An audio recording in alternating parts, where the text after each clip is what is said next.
So let's do it. I'm an associated member still of T3 Trading Group, which is an SEC registered broker-dealer and member of FINRA. All trades made by Derrick are placed through T3 Trading Group. Position disclosure. Yeah, I mean, I'm cleaned up a little bit, I think, you know, compared to where I was. I got out of the way on some stuff even back in August and took off a little more into the sell-off and some of the longer-term stuff. I don't have Google anymore. That Fubo I tried to have, it paid me, but I got out of it.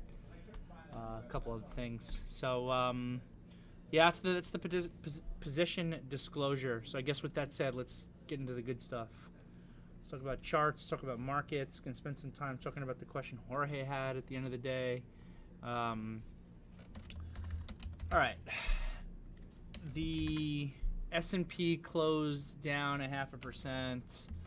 The Nasdaq closed down 0.2%, and the IWM got wrecked, down 1.3%. The big story of the day today is definitely the TLT. TLT right now up 1.1%. So let's take a look at that TLT candle. That TLT candle was a vicious kind of breakout candle, getting back above the psychologically important 150. That means that interest rates are going down. Interest rates going down tends to be better for tech than it does for value, IWM, financials, energy, those types of names. So, and I actually had, you know, financials and energy really on the radar today because they showed really good relative strength yesterday. But we got hit with that CPI number this morning, and the market reacted very defensively to it. So, I mean, I guess as expected, even though they sold off all three indices, the Nasdaq was down the least. But again, at a certain point when the market starts being really defensive, then they do start selling all the indices, and maybe fine, Nasdaq is relatively strong because it's better for them that interest rates are a bit lower. But this seemed more almost like a fear trade than anything else with the way they bought up that TLT and sold off all the indices, because we gapped up again this morning, and I was not as bearish about today's gap up as I was yesterday's, right? So yesterday, in the afternoon meeting, we spent a significant amount of time talking about why you don't want to buy yesterday's gap up, how it could potentially even be shortable. Negative Maribozu on higher volume followed by the gap up is not something you want to come in and chase. And then today, we gapped up again, and I still kind of advised, you know, don't chase the gap up. But I was definitely feeling more bullish about it than I was yesterday's, because the difference was with the technicals. Yesterday we had broken the Friday Maribozu low, but came back above. And today's gap up wasn't, I mean, it was technically still a technical common gap, but it was a common gap that was brought on by news. So initially I thought that after we get like a pullback more to the equilibrium area, like the ADMA, then maybe we could actually start bouncing a little bit earlier without a full gap up. That obviously didn't happen. We ended up having a really weak day today as the TLT started ripping. The intraday here on the TLT opened up small. It was negative when we were doing the morning meeting. Opened up small, and then this thing just completely took off, and the markets got whacked, and we're pretty much weak all day until we saw a big MOC sell imbalance, and the market actually caught a bid on it, which was a little bit interesting. You know, but we'll see here. You know, our big picture technicals are not looking fantastic. SPY's now closed below that 446 again. We're below like that first level of support, but we're still well above kind of the second level of support, which I would say is about 435. So our SPY here is neutral at this point, is how I would characterize it. I think if we lose like that 435 area, that's where the SPYs would actually become bearish. But for right now, SPYs are neutral. That means longs and shorts are viable. We know that the IWM is also neutral. IWM got whacked pretty hard today. It was relatively weak. That was after a decent day yesterday. Yesterday was almost a little bit of a fake out. The relative strength in the IWM, the XLE, the XLF had me a little bit excited for some potential continuation in those sectors pre-market this morning. And then with the rip in the TLT off the CPI number, that honestly just all went out the window. So that was really disappointing. We still have a neutral IWM as far as I'm concerned. So we got a neutral S&P, we got a neutral IWM. What about the Nasdaq? Nasdaq is still managing to barely close above 375. So the Nasdaq, I would say, is like penalty box bullish, right? It's still bullish. It's still holding above 375, which is that first level I'm looking at. But it also is in the penalty box because of that negative Maribozu from Friday last week. So basically, our market is telling us right now that we have a bit of a potential two-way market. I think this exercise is so important, and I do it twice a day, right? I do it in every morning and every afternoon meeting, where we review the big picture of the S&P, the Nasdaq, and the Russell.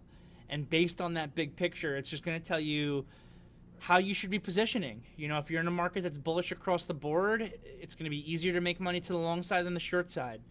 You're in a market that's bearish across the board, it's going to be easier to make money to the short side than the long side.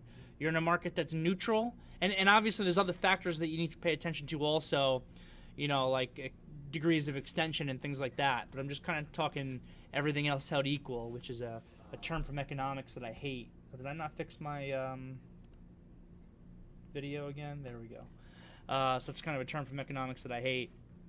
But right now, our environments, you know, especially with the S&P and the Russell, are neutral, and the Qs are still bullish, but they're a bit in the penalty box. So what this tells us is right now you got a little bit of a two-way market. And I'm mad at myself today. I actually beat myself up a little bit. I day traded really poorly today. Let me start by saying that. And one of the stupid things I did today, which I'm really beating myself up on, is one of my ideas from the morning meeting today was Apple short. You know, we spoke about how it was still above the breakout bar low, which is 148.61. And we also spoke about how big negative candle on the Epic News inside day yesterday. This is setting us up for a downside momentum trade, because if the inside day breaks, then we're most likely losing the breakout bar and we're getting downside continuation. We also spoke in the morning meeting about how the Apple events tend to be sell the news events. I've seen it happen so many times. It almost always seems like it's that way. And sometimes they buy it up into the event. So the event started at 1 o'clock today. Sometimes they'll buy up Apple into the event and then they sell it off as soon as the event happens. So it's like a buy the rumor, sell the news type of thing. But I'm talking about Apple short. I know that some of these markets are getting a little bit more neutral. And what did I do? I, you know, threw almost $500 in the garbage day trading Apple to the long side when this was a money short trade. You know, I bought it off this little pattern here, which was technically a cheat also. You know, 2 inside bars in a row.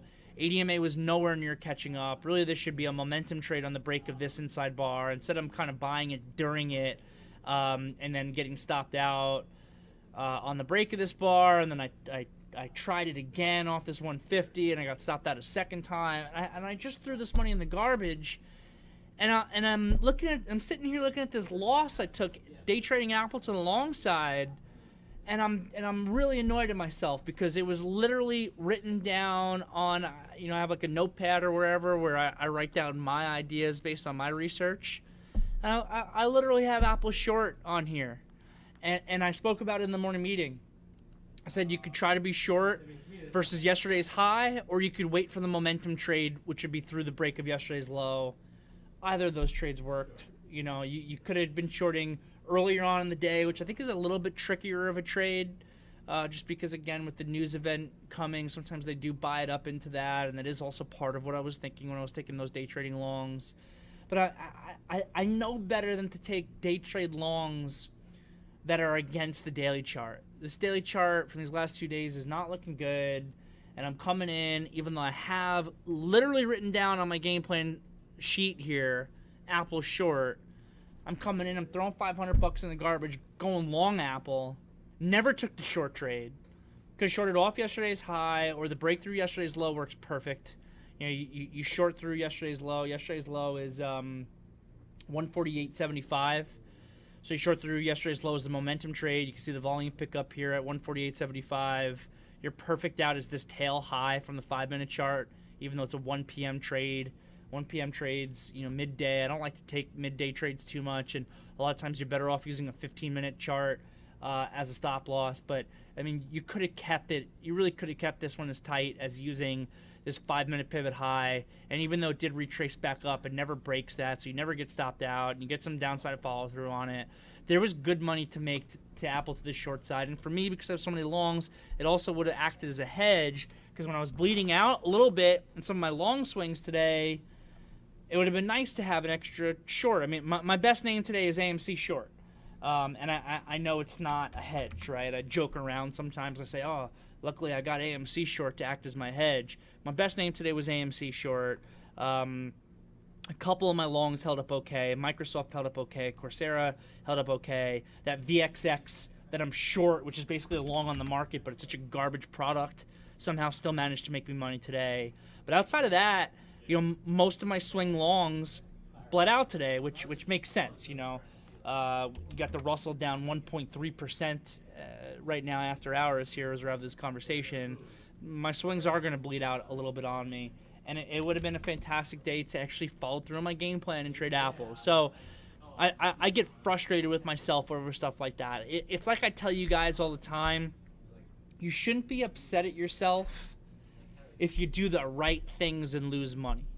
And I'm pretty good actually at not being upset at myself if I lose money, but I did the right things. I got no problem that, you know, like a couple of my bigger picture trades that I'm in that I swing trade and I trade back and forth. You know, I'm down, you know, a couple $1,000 in a couple of them. I have no problem with that, seeing that P&L there at all. But I can look at a P&L loss that's significantly less than that.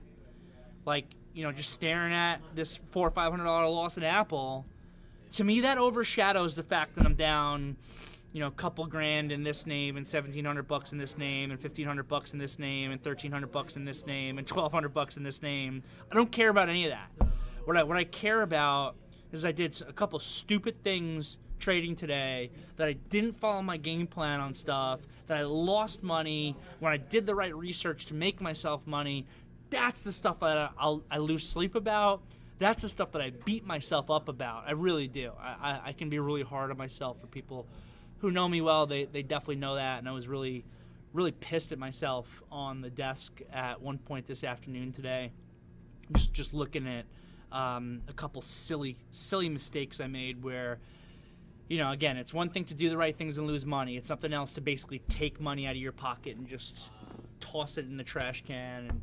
And that, I feel like, is what I did today. So beating myself up on that a little bit, which is good. I should beat myself up on it a little bit, because hopefully that'll teach me to not repeat the mistake. So I think that's all I had to talk about today from a market perspective.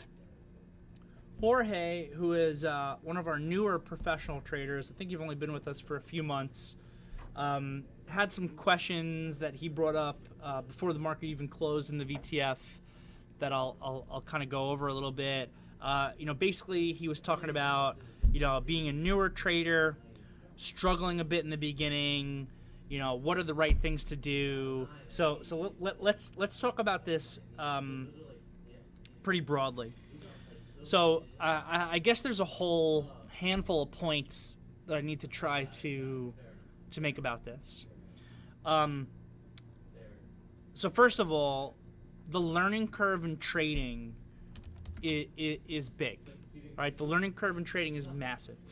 And if you've been trying to do this as a full-time thing for yourself and you've been doing it for less than a year, you are definitely still in that learning curve.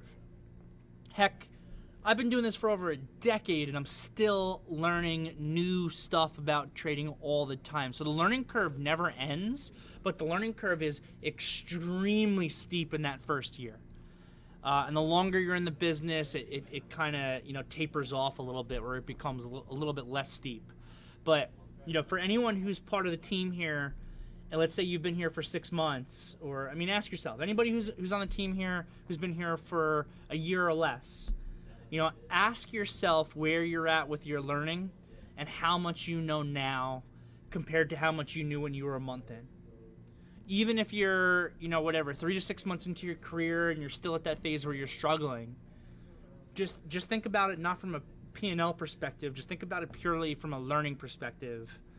where are you right now compared to where you were when you were 2 weeks in, 1 month in, then 3 months in, then 6 months in? Like, I'm sure any of you guys can say who have been here for a little while that the amount that you know now that you're 6 months in or 8 months in compared to when you were 1 month in, 3 months in is dramatic. It's dramatic. And that's the learning curve.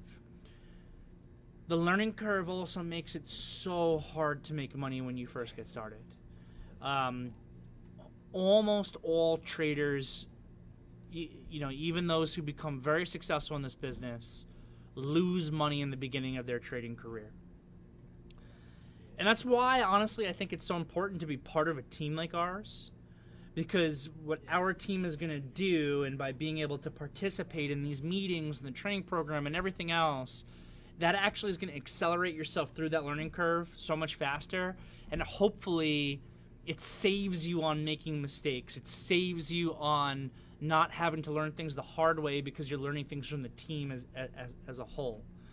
But even with that, the learning curve is so steep, and if you're probably going to be losing money when you first get started, it makes risk management so important when you're starting. Because it's one thing to lose some money when you first get started and you don't know enough yet to be really successful and profitable in the business. It's something else to not have the risk management and the money management in place that causes you to lose so much money that you can't recover from it. And for me, because I work with all you guys and some of you guys I brought into the company, the most heartbreaking thing for me ever is when I'm working with a trader who is like 7 months into their career, and it finally seems like they're starting to be able to put things together, just as they say, you know what, but the losses I've taken from the first 7 months kind of wipe me out and I can't really afford to continue to do this properly. And I've seen that happen a number of times over the course of my career, and that's something that breaks my heart more than anything. Because it's like you put the effort in, you put the time in, you put the money in, you took the losses, you worked your butt off, you're just hitting that point where you're about to come over the corner or whatever it is where things are going to be able to come together for you, and you say, oh, man, you know what, I just can't afford to continue. So that's like the most heartbreaking thing for me ever. And this is why I literally every single day, at the end of every meeting, every morning meeting, I end it with a reminder that you got to manage risk, because it's the most important thing. If you can keep those losses that you're probably going to have when you're first starting a trading career in check, if you can keep them appropriate, that can be the difference between you getting past the corner and still being able to fight and still being able to be in the business, and then, you know, starting to make consistent money for yourself and then starting to do it in a bigger way.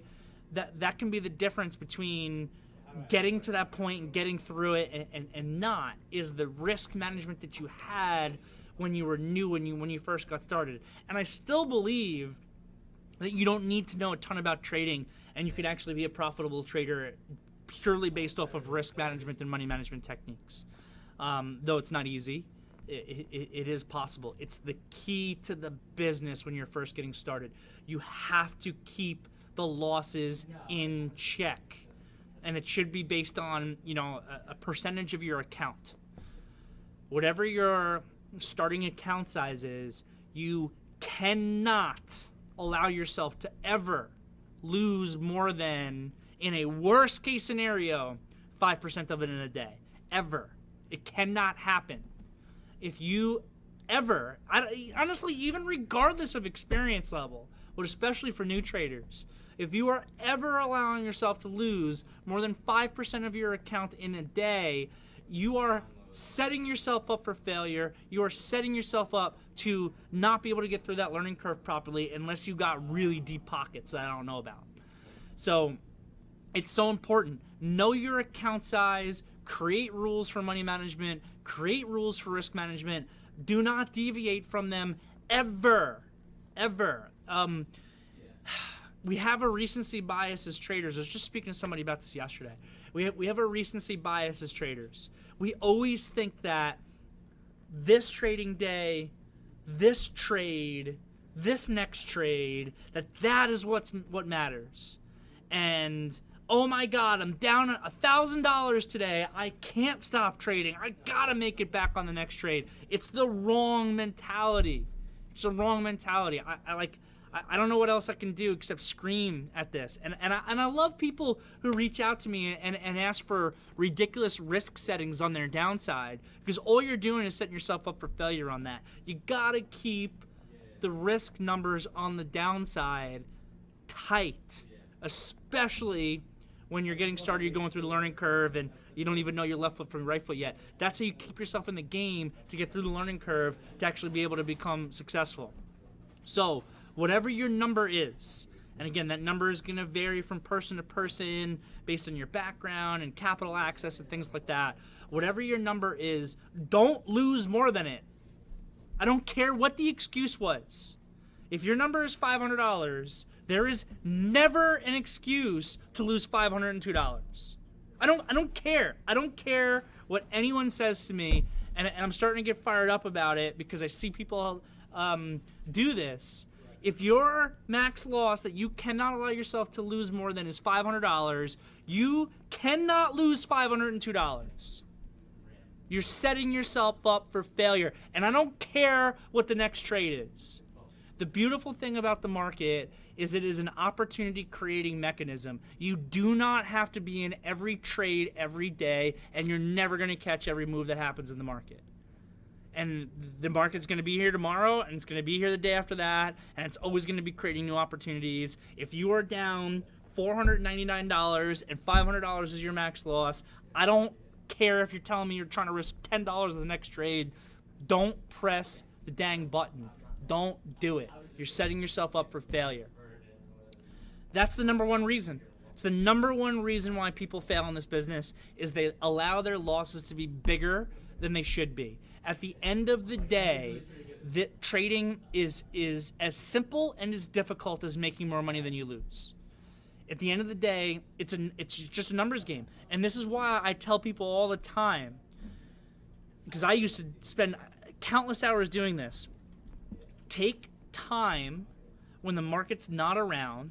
I used to love doing it after sparring on Fridays. So market would close. We don't do an afternoon meeting on Friday. For years and years and years, I take the train out to Long Island, especially, I'd be back when I was fighting professionally or in between training camps or whatever. I'm still doing it. I'm still sparring people. Actually, I had a little black eye. It's just about gone now from last Friday. I go out there. I do my sparring. I can't tell you how typical it was for me to then get to my parents' house, which is usually where I'll stay when I'm out on Long Island. It's where I grew up.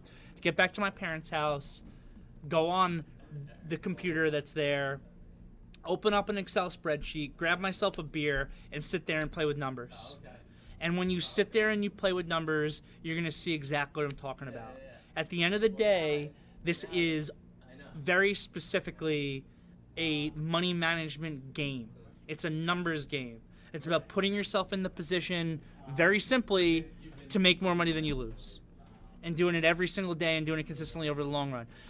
When you go and you guys do your monthly trading reviews, which is something that I hope everyone does, you go back at the end of every month and they review their entire month's worth of trading, and you review your account, I can almost promise, because I've seen it with my own trading month over month over month for years, and I've seen it with other traders for years, it's the outlier days that make and break the entire month. It's the couple of trading sessions. If you never are allowed to lose more than $500, it's the 2 trading sessions in the entire month where you lost $1,000, $2,000, $2,500 when you're never supposed to lose more than $500. That literally ruin the entire month. On the flip side, it's also true. If you have a month where the risk management was clean across the board, it's the couple of days that you posted up some real juicy P&L where some trades worked out perfectly for you, where you made $2,000, $3,000, $4,000. That is what makes the entire month. I never let myself lose more than $500, and bam, look at this, I crushed it today. I made a few $1,000. Yeah, it's what's gonna that is what is gonna make your entire month, and everything else in the middle is gravy. I lost $300 today. I made $500 tomorrow. I hit my limit down the day after that. I lost $500. I made $200 a day after that. All that washes out to gravy, and then it's the couple of days where you're actually able to make real money for yourself that actually makes it all kind of come together for you. Do that review, and then when I see traders, and I've spoken to so many professional traders over the years. Almost always, if they're not encountering success, it's because the loss is on the downside. And I know the person who asked me the question, before we did the meeting today, I took a look at your account before we got started, and I can tell it's the exact same thing for you. You have allowed yourself to take losses that are bigger than they're supposed to be. And then the other side of it also affects some people, though usually to a lesser degree. I will sometimes, and this is also psychological, this is a problem that occurs with some people a little bit to a lesser degree than the risk management problem, but is something that occurs. Sometimes I will speak to people who actually have really good risk management discipline, but they don't ever let their winners run. So they never have the outlier up day. As soon as they see that they're up some money, they start exiting out of their positions. So what I'll end up seeing from that guy is he will occasionally throw in those maximum down days where he loses his $500 or whatever his maximum number is supposed to be. But on the up days, every time he's up $200, he's closing out all of his positions and he's being done. That trader also doesn't make money. That trader has a different problem. They have good risk management skills, but they are afraid to give back money once they start making it, so they exit their positions too early. That's where you got to implement your reward maximization techniques, the trailing techniques, things like that we're constantly talking about. Because if you exit every position as soon as it starts moving in your favor, you're never going to have that trade that pays you 4, 5, 10x what you were actually risking in the trade. So that's it. And again, sure, there's a big learning curve in this business, but it can all be broken down to those things. You're a new trader, you're working yourself through the learning curve. So just to recap, you're a new trader, you're working yourself through the learning curve. You gotta have the risk management in place. That can literally be the difference between you making it or not making it through the learning curve to actually become successful in the business. And that risk management has to stay with you for the rest of your career. Even when you become successful or whatever, you start putting it together, you can't get too loose with it. And sometimes that's a problem I actually have personally. I was actually, in some ways, a better risk manager when I was a brand new trader than I was now. Because when I was a brand new trader, I didn't know anything else. The one thing that I knew was that it was a numbers game and I can never allow myself to lose more than this amount of money. I never did it. Now sometimes I can actually make the mistake of thinking, oh, Derrick, you've been doing this for so years. You're a really good trader. Just take this next trade because it's a really good trade even though you're violating your money management rules. So I can actually make that mistake myself sometimes. Can't do it. Can't allow yourself to do it. So that's it. It starts with the learning curve, the risk management. The risk management continues forever. And then for some people also, it's the reward maximization on the upside, being able to put it together. So it's both sides, You got to limit the downside. The reward has to be there. And again, it's just it's entirely money management. So anyway, sorry if I got too hyped up there, but it's just it's something I know is really important. So whatever, you guys brought out the passion today. I have nothing else to talk about. I'm happy to answer any other questions. So just going into the VTF here, seeing if I missed anything.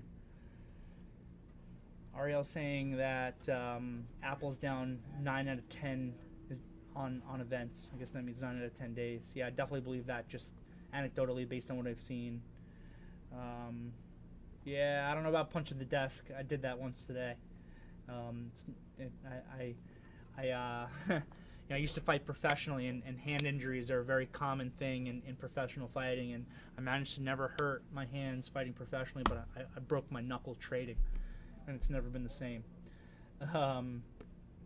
Robert saying, I've been here since March. I've improved more from the VTF than from the last 2 years from all other, air quotes, mentors. I love to hear it, Robert. I appreciate the compliment. I know a lot of that compliment goes to Pat also. So shout out to Pat, great part of the team here. Let's see. From Stefan with the jokes, I love it. Jerry here. Do you adjust your game plan for reward maximization at all when the market is changing, taking profit and being less greedy when risk is covered, like fuel cell being a killer today? If possible, the answer to that is yes and no at the same time. I don't really adjust my game plans for reward maximization based on the market.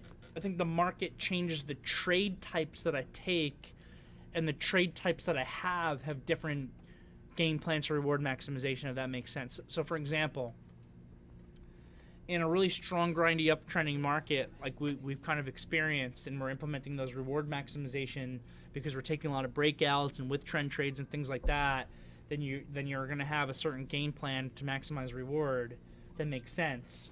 In a market that's a different environment, maybe more like now where it's becoming more of a two-sided market, you're going to be seeing less of those types of trades and more of those types of trades maybe that are, capitulation buy setups or whatever it is. I know we saw a couple of those yesterday.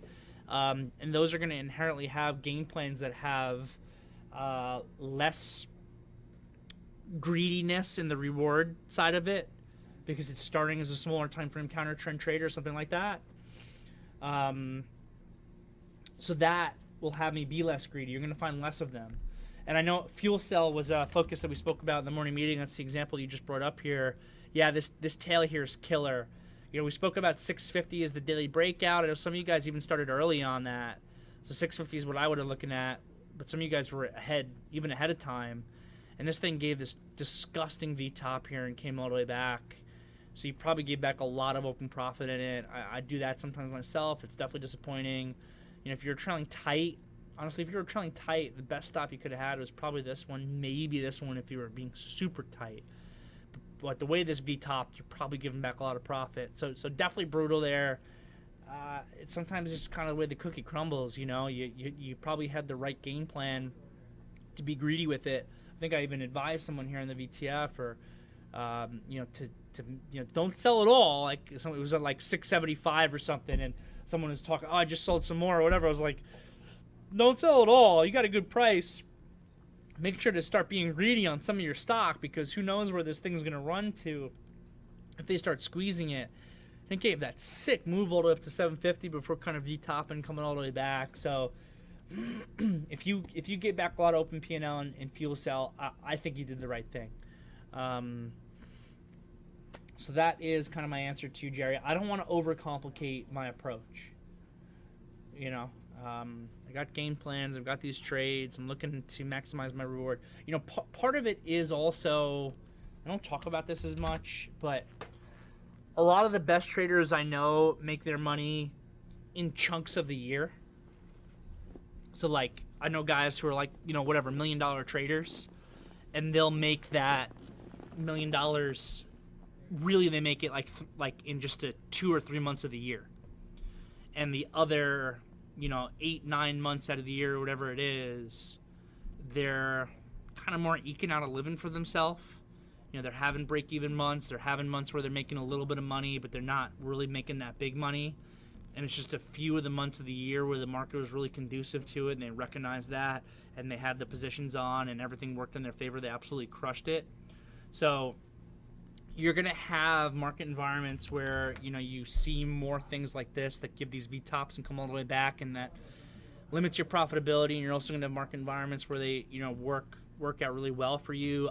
I'm not good enough, I don't think, to be able to look at this fuel cell when it's going and saying, hey, this is not going to be the one that works.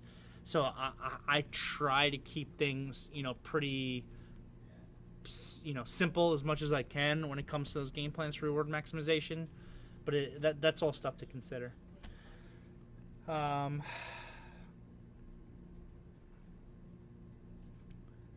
saying he needed the pep talk. That's great. My issue is lack of putting in the work. Got to put in the work when you're new. Yeah, I'm the opposite actually. I have found that I've been trading worse since I've been back at the office, and I'm much more stressed here. I can't wait to be back out of this office, actually, and trading from somewhere else, trading from Idaho or wherever else. It's just, for me, emotionally, psychologically, being out of Manhattan, being out of the office, not doing the crazy, death-defying city bike ride every day, that actually makes me trade better. Here, I just, like, I'm ready to, like, constantly kill someone up when I'm on the streets, like, at any given point in time. I'm like just ready for, like, somebody to do something stupid. I'm all over the place today, man. I'm a little hyped up today. At the martial arts school over the weekend, we were doing a lot of knife defense drills, and I have this Citizen app on my iPhone. I don't know if anybody else uses that, but it tells you all the crime that's occurring in real time. And for whatever reason, in my neighborhood, I feel like I've seen more knife things popping up recently than I ever remember pre-pandemic. There's been a lot of stabbings that have been popping up in my neighborhood, which is generally a pretty good neighborhood. I'm in the East Village. Yeah, I mean, whatever. Alphabet City can get a little hectic. St. Mark's can get a little hectic at night, but been seeing these knifings, and man, like I'm like, here I'm in the city, I'm so like strung tight compared to when I was out west, and I'm just like, I'm ready for this knifer to like pull the knife on me so I can practice my knife defense technique that I just was working on all weekend with fake knives so I can kill this person. I don't actually want any of that to happen.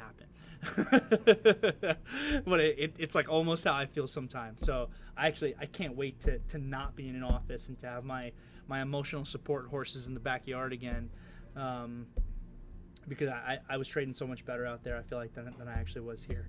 But no excuses, right? We got to do the right things consistently over time, and it doesn't matter where you are. That's what I should tell myself. And I do think when you get through the learning curve in this business that it becomes 75% psychological and 25% actually mechanical when it comes to your trading. So keep working at it, Kosh.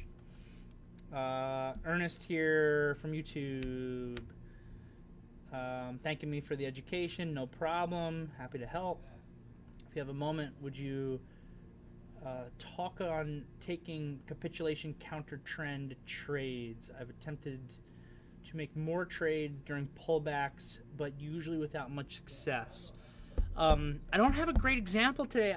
Ernest, I'm not sure if you watched yesterday's afternoon meeting, but I think I went over some from yesterday, and I think it's on YouTube if you missed it. I think I talked about the root trade yesterday, long back through 6, and snap, was it?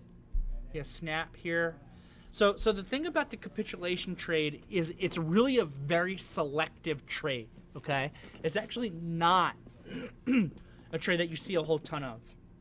And one of the worst things that you can do is try to buy orderly sell-offs.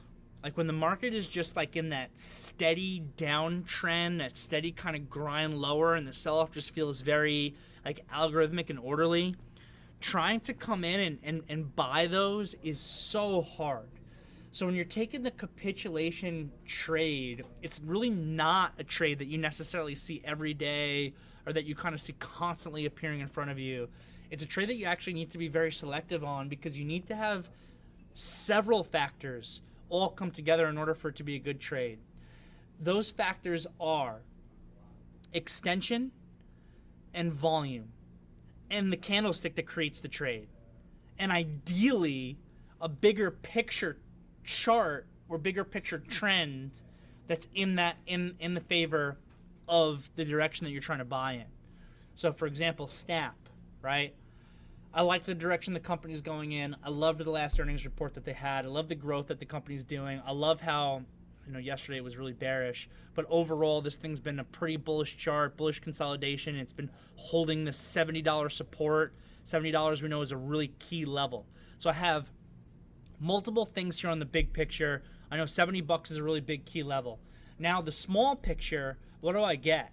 This is where I really want to see my execution time frame is really where I want to see those things that I'm talking about. And we sometimes do see this on daily charts also, the large extension in a market that sold off, you know, when we're in like a correction type market, a market that's down 10 to 20%, we'll see this on daily charts. What are we off in the S&P right now in the Nasdaq? Like 2.5% off highs. Like, as bearish as this market has kind of felt the last couple of days, we are nowhere even near a market correction yet where you might start seeing stuff like that on a big picture.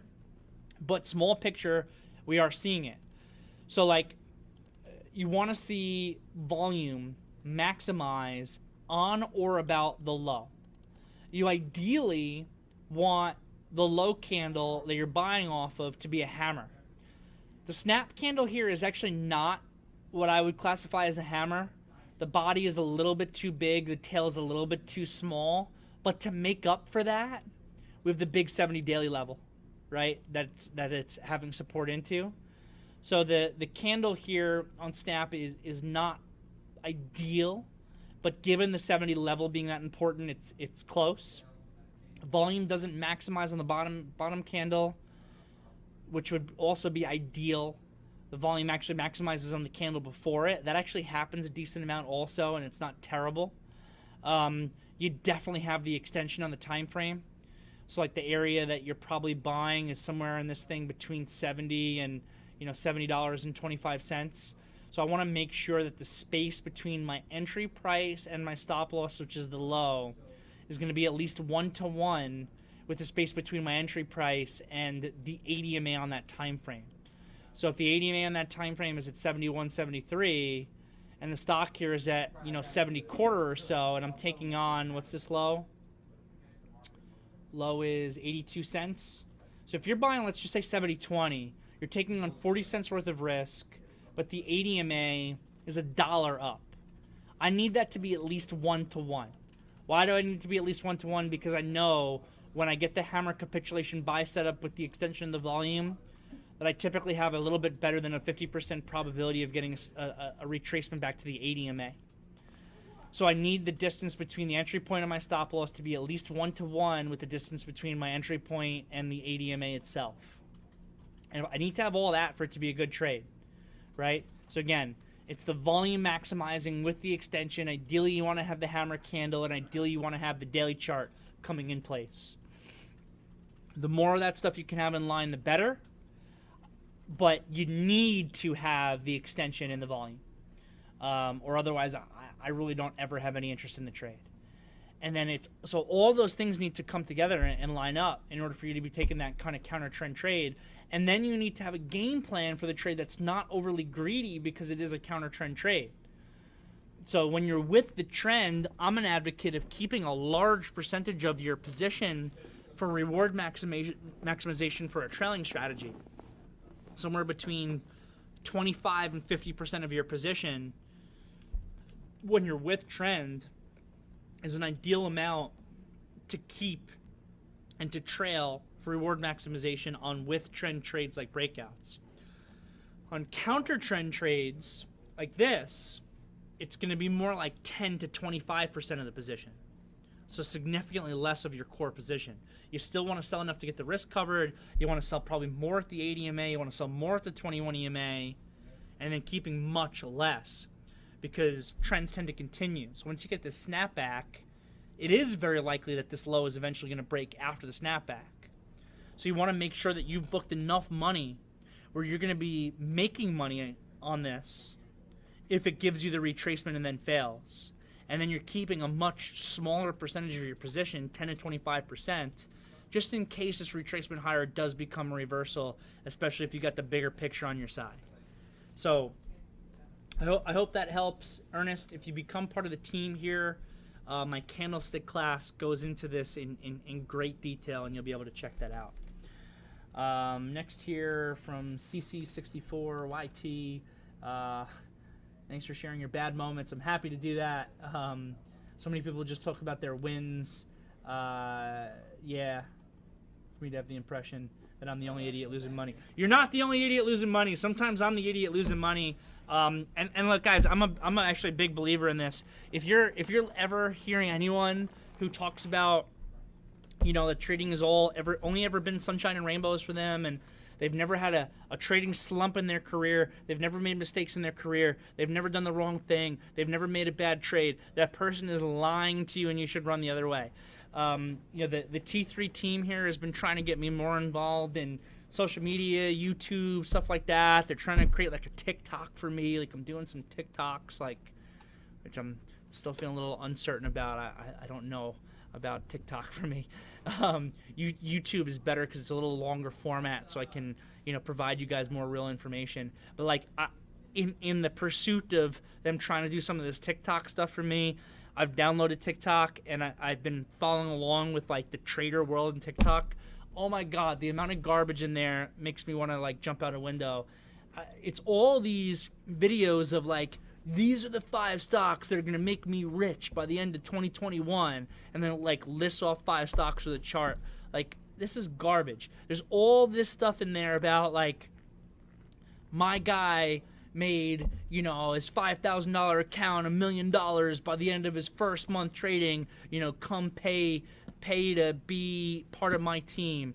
That stuff is garbage. How about I tell you the fact that trading is really hard and many people who pursue it fail. And if we can start with that as our starting basis, and we can really approach this properly, and we can recognize the fact that you're going to have setbacks as a trader, you're going to do things properly as a trader, and that it's a big picture thing that you need to work towards, perfecting over time, now we can actually have a real base where we can pursue successful trading. So I appreciate the comment out there. You are definitely not the only trader idiot. Put me in the club. Awesome, Ben. I appreciate the compliment. D-nut as a core position. Is that a question for me?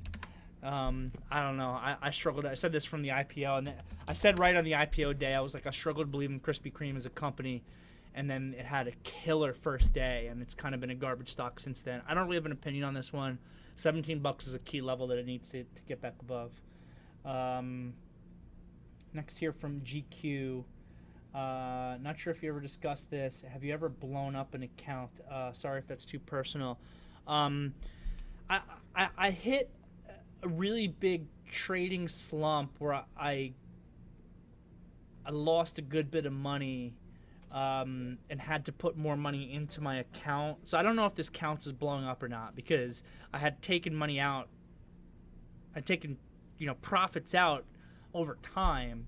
And then when I hit my first trader slump in late 2012, I did have to put more money into my account, but I don't know if you want to count that versus the amount that I had taken out in profits previously or not. That might depend on the answer. So I don't really know like what the perfect answer is to your question. I can definitely tell you I've taken my share of losses. I've had my share of trading slumps in my career.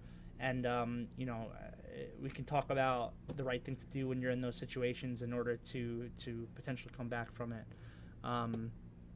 So, yeah, I mean, look, drawdowns happen all the time. I've taken drawdowns, even for sure over the course of the last year. I'm off my P&L highs right now as we're having this meeting. I'm not doing badly, but I'm off my highs. Next here, looks like from Steve. Microsoft was stronger today relative to Apple. Yeah, Brant had a great call out in Microsoft today that I felt like we had good communication on. The daily chart looks fairly bullish to me, and it's been consolidating for a while. I'm curious, what would you consider to be a breakout signal for Microsoft? Yeah, love Microsoft as a stock, love it as a company. Chart's been in a bullish consolidation. It did break down a little bit. The intraday today on this Microsoft was looking really bullish compared to other things in the Nasdaq. And I know Brant was actually talking about, let me actually go back to the Microsoft real quick. Was talking about a buy around here, I think, about through this candle. I think around like, 299 quarter or something off of this bullish pattern as the ADMA caught up. And then this nice candle came in, and that was about 10 a.m. And about 10 a.m. you could see that Microsoft had relative strength to the Nasdaq. I know you're mentioning Apple, but it also had relative strength to the Nasdaq. And I was looking for this candle to come in here on the gap fill. So I was actually communicating to Brant because he was looking at Microsoft. I was like, Brant, I especially like your idea because it looks to me like the Nasdaq's trying to pivot on the gap fill where maybe we see a bounce here. And I know that the bounce in the Nasdaq wasn't great, but it was enough to be able to help this Microsoft, which was already relatively strong, give some sort of upside continuation. So that was just like great communication through the team here, and good communication from Brandt originally. And I hope some guys are able to make money in Microsoft today. Yeah, what do I consider a breakout signal from this? Let's start by getting above 302.14, the high from, I think that's Friday, and that'll really be solidifying in the relative strength for Microsoft. The upside on this is sloppy. I mean, your real breakout resistance is 305, for sure. Microsoft also tends to not be a momentum name. We want to keep that in mind. We want to understand our companies. We've been focusing a lot on momentum names. Microsoft usually isn't one. Microsoft is usually a better kind of dip buying stock than a breakout buying stock. But 305 is where you'll get confirmation that this thing's really starting to break out for sure.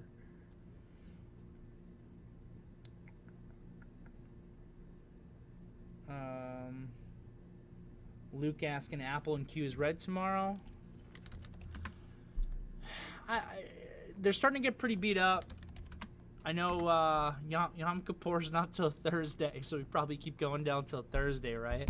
I wouldn't be surprised if how the markets have been selling off since Rosh Hashanah, if that perfect old trader saying actually works out perfect this year, where they're selling that holiday and then they buy that one up.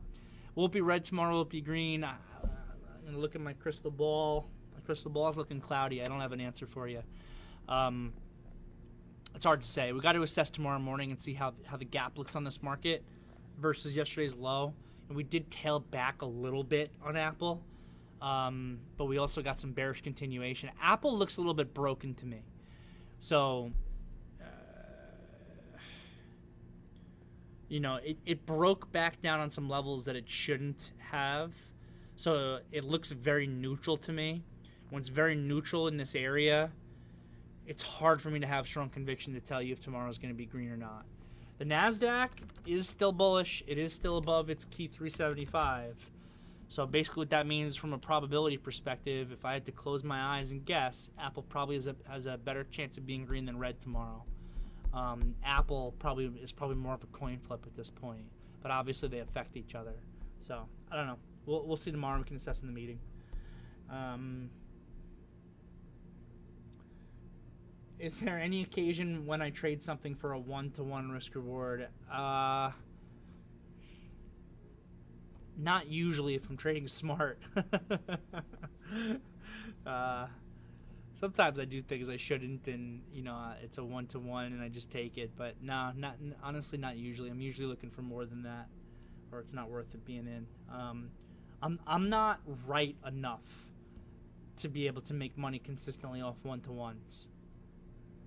In certain trades, certain opportunities, maybe, but big picture overall, I'm not.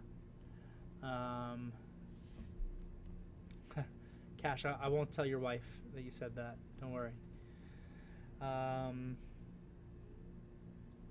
The Citizen app makes you paranoid. Yeah, I feel that. Got to bring a gun to a knife fight, says Sahil. It's actually... It's significantly easier to disarm someone of a gun in close quarters than a knife. I would much rather someone honestly put a knife like right to my forehead than a gun right to my forehead than a knife right to my forehead if I actually had to defend myself in a self-defense situation. You just got to get out of the way on that gun from it not pointing at you anymore. You get into a knife fight, you're probably getting cut. You should be prepared for that. But if I'm going to start doing martial arts stuff here in the VTF, I'm going to have to get T3 to start paying me. Mike asking about Win. Yeah, someone asked about Win in the morning meeting today, and I said you should probably avoid it because all these people are out of the money from this news, and the news was bad. Win needs time. This is not a good-looking candle. You can't have any conviction off this candle. Like I said, all these people that bought for the last few weeks are out of the money. Yeah, it is really beaten up, and it is becoming extended, and there is some support down at $87 or so that you can look at. I think we just stay away from Win for now. Yeah, 1230 here had a little bit of a tail where the volume picked up a little bit. There was not a huge amount of short time frame extension on it. Depending on your entry price, this might have been enough to actually trade it, and the volume pickup was decent considering the time of the day, and then it actually picked up further on the way up. You don't see that much You want to see good volume on the way up, but usually it's not bigger on the way up than it was on the bottom in candles. That's kind of interesting to look at. So yeah, if you got a good price there, then sure, go for it. But otherwise, I don't know. I think we want to avoid it for now. Trump Corp from the VTF. How to deal with over trading on small accounts? Yeah, definitely a tough one. And it's not something I've dealt with over trading issues myself in my career. For me, one of the big things that helped stem over trading or push back on over trading for myself was making sure that I used the stop loss where I actually know my idea was wrong. Meaning sometimes you look at a trade and you're looking and you're like, well, I could use this stop loss right here, which is a much tighter stop loss, or I could use this stop loss, which is a looser stop loss. But the looser stop loss really is going to confirm that the idea was wrong and the tighter stop loss might not. So for me, I know I sometimes have problems over trading when I use the tighter stop loss, because I'll get stopped out and I'll go, oh, but my idea wasn't wrong. And then I'll see like a little, as soon as I get stopped out and I don't feel like my idea was wrong and the stock upticks 5 cents, I go to myself, oh, I knew I was right, and I rebuy at a worse price than I just got stopped out on, and then I get stopped out again, and then I buy it again, and I get stopped out again, and I buy it again, and I totally start churning it. That's over trading. So don't do that. And for me, making sure that I'm using the stop loss where I know that the idea itself was wrong is huge. Another thing is game planning. Having a written down game plan actually helps. If you have a written down game plan and you're just following what's written on the piece of paper, that's going to have a huge positive impact for you. So I would say start with those two things. Then the other one is just recognizing if it's a trading day that's conducive to trading heavily or not. Certain days provide a lot of opportunity when to trade heavy. Certain days are not.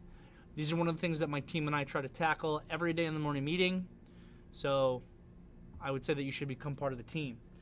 Reach out to info@t3live.com, inquire about becoming a Pro Desk VTF subscriber, and we can help with that in the morning meetings. Fabio here, do you use the VWAP and your thoughts about it? I do not use the VWAP. A lot of the traders on the team do. I don't have anything against the VWAP. I just don't need it for my own trading. I think that the VWAP is particularly important for execution traders. Traders who are execution traders for funds are often judged based on their price on their execution versus the VWAP price. If they did better than the VWAP, they did a good job, and if they did a worser job than the VWAP, then they suck and they should get fired. So it's really important for them, and sometimes it can be a self-fulfilling prophecy like anything else, where an algorithm is designed to be buying on the VWAP all day. I don't actually use it, but I don't have any problem with it. Todd, would you please explain the MLCO gap move today? A gap down, barely moved with massive amount of volume. Is it setting up for a move down? MLCO. Anybody got news on this today? Oh, it's on the casinos.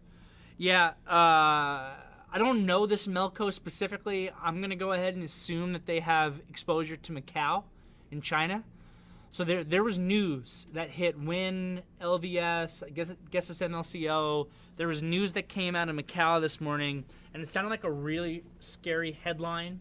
If I remember it off the top of my head, it was something about the Chinese government is going to be trying to promote more national corporations in the area, and I think restricting the international or non-Chinese based companies that are in that space.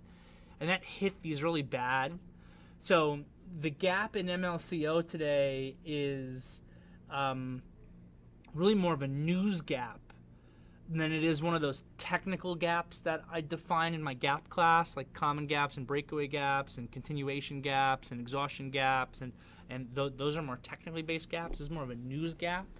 So the thing, but regardless of whatever type of gap it is, the big thing that you want to assess for yourself when you're assessing a gap is, what does this gap do to the market participants who are already in the market? That's why when someone asked me about Win in the morning meeting today, I looked at this Win gapping down to $95 and I was like, oh my God, like all these people from these like 15 trading days are all out of the money because this gap down, they're going to be inclined to puke their stock. Let's stay away from this today. It's just gapping down too big, and it ended up being really weak. So if anything, if you look at this MLCO, it actually looked like it performed pretty well compared to Win or LVS. Just to have an actual green candle there and just to get bought up off the lows like that. It's actually decent strength. So I don't know. Based on this candle, news aside, I would actually be more inclined to think that this bounces further than breaking down further. But pay attention to the 1150 low and pay attention to the absolute low, and then the longer it holds down here, the worse it's going to be for the stock because it allows these moving averages to catch up. So see if you can get a further bounce back, maybe to 1250 or so. If you are long, that's probably where I'd be looking to start doing some selling, is on a further bounce back to 1250. But I actually don't think that MLCO is terrible compared to like Vegas or Win. What ticker's going to the moon? Yeah, let's just go to TikTok. I'm too old for TikTok too, man. I'm way too old for it. Yeah, TikTok is mostly amateurs, you're right.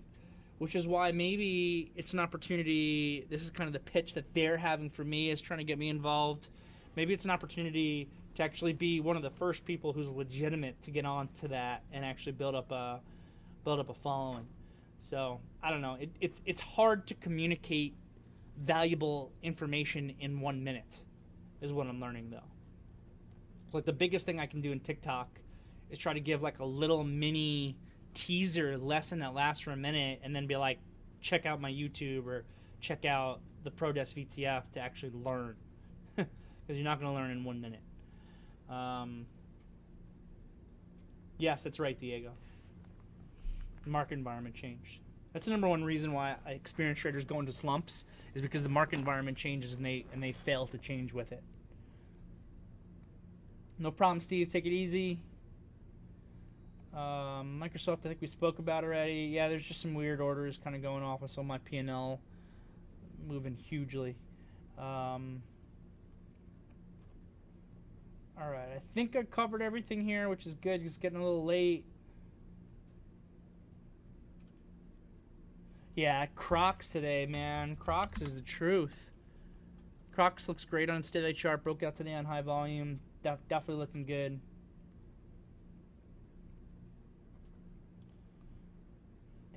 Yeah, so MGI, we definitely like as a team from a fundamental perspective, but the stock has been kind of very sloppy and very broken.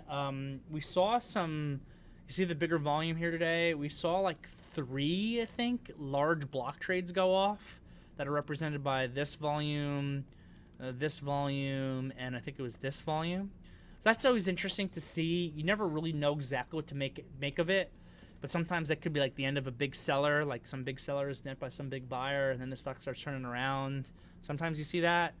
Stock needs to prove itself, though. I don't like this grindy downslope to it, despite the solid fundamentals. 9 and 10 are the key levels. I need a close above 9. A close above 9 to show me that it's waking up. And then $10 is the bigger level. At this point, I probably would wait. Wait, unless you got a really big time horizon, you're just buying it from a fundamental basis.